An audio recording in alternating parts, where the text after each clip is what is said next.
السلام الله عليكم ورحمة الله تعالى وبركاته. وأنا وناكسن داوديال مeel kasta iyo madal kasta aan nagala socotaan ku soo dhawaado warwixaan idinka haynay dalka iyo daafaha caalamka. warku waxa idinka imanaya telefishinka caalamiga ee Mahuraan 24 TV xaruntiisa guud ee magaalada Hargeysa. warka waxa idin la socodsiinaysa hadii Allaha wada la ogolaado anigoo ah Naciim Axmed Maxamed. qodobada warkeena ugu dalka roonana waxa kamid ah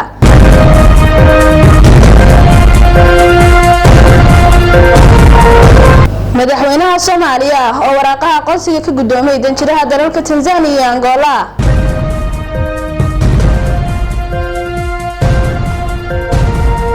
maamulka galmudug oo qaadi doona dagaal rogaal celin ah oo ka dhan ah al-shabaab.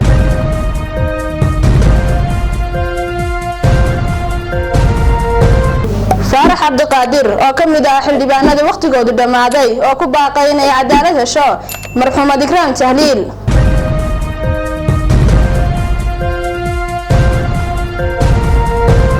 qodobadaas iyo qodobo kale waxaad ku daawan doontaan warkeena habeenimo.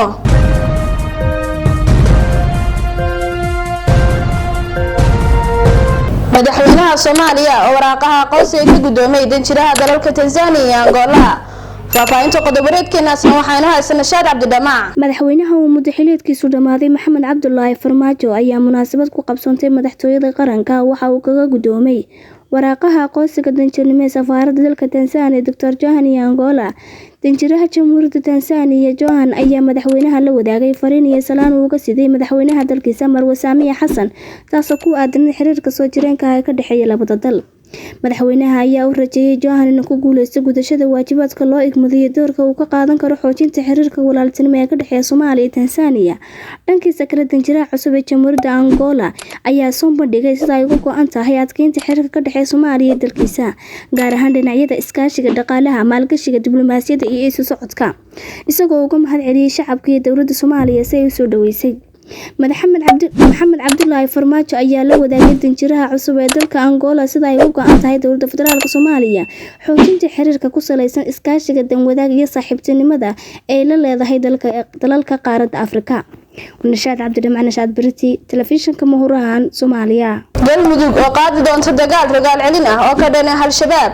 faafahinta qodobareedkeenaasna waxayna haysan waryaheena Warda Muuse Cismaan. kusimaha madaxweyne ahna madaxweyne ku-xigeenka dowlad goboleedka galmudug Cali Daahir Siciid ayaa shir gudoomiyay shirka amniga ee ka dhacay xarunta madaxtooyada magaalada Dhuusamareeb ee caasimadda maamulka.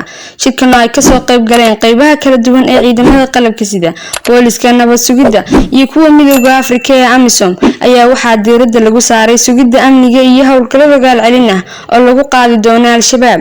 ciidamada qalabka sida ee Soomaaliya iyo kuwa galmudug waxa ay maalmaha soo socda qaadi doonaan kaasi oo galmudug lagaga sifeyn doona al-shabaab ayaa uu yiri madaxweyne ku-xigeenka galmudug Cali Daahir Siciid.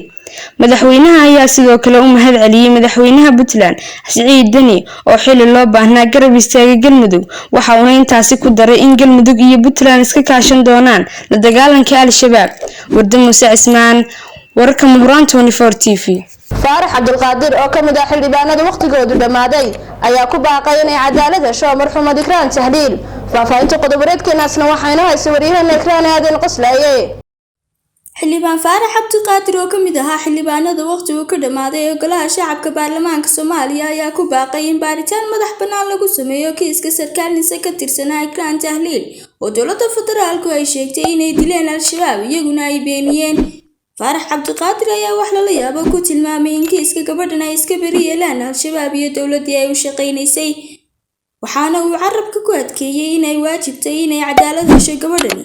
xildhibaanka ayaa dhinaca kale soo jeediyay in xorriyadoodii dib loogu soo celiyo 3 dhalinyaro oo shalay lagu afduubtay gudaha magaalada Beledweyne kuwaasoo loo bartilmaameedsaday inay ku hayb yihiin agaasimaha NISA Fahad Yaasiin kaasoo lagu eedeeyay kiiska Ikraan Tahliil. waxayse soo taraya baaqyada ku saabsan inay cadaalad hesho Ikraan Tahliil oo ahayd sarkaal ka tirsan hay'adda nabad sugidda isla markaana lagu sameeyo baaris madax bannaan xaqiiqaanshaha dilka loo geystay gabadhan iyo cidda ka dambeysay. Ikraan Aadan Cabdulle, Mahuraan 24 TV, Hargeysa. waa tahay daawadayaal inta waxaa inagu soo dhamaaday warwixii ay idinka haynay dalka iyo daafaha caalamka. warku waxa idinka imanayay telefishinka caalamiga Mahuraan 24 TV. warka waxa idin socodsiinaysaa aniga ah Naciim Axmed Maxamed. intaan warkan war lamida ku kulmi doono waxaan idinkaga tegaynaa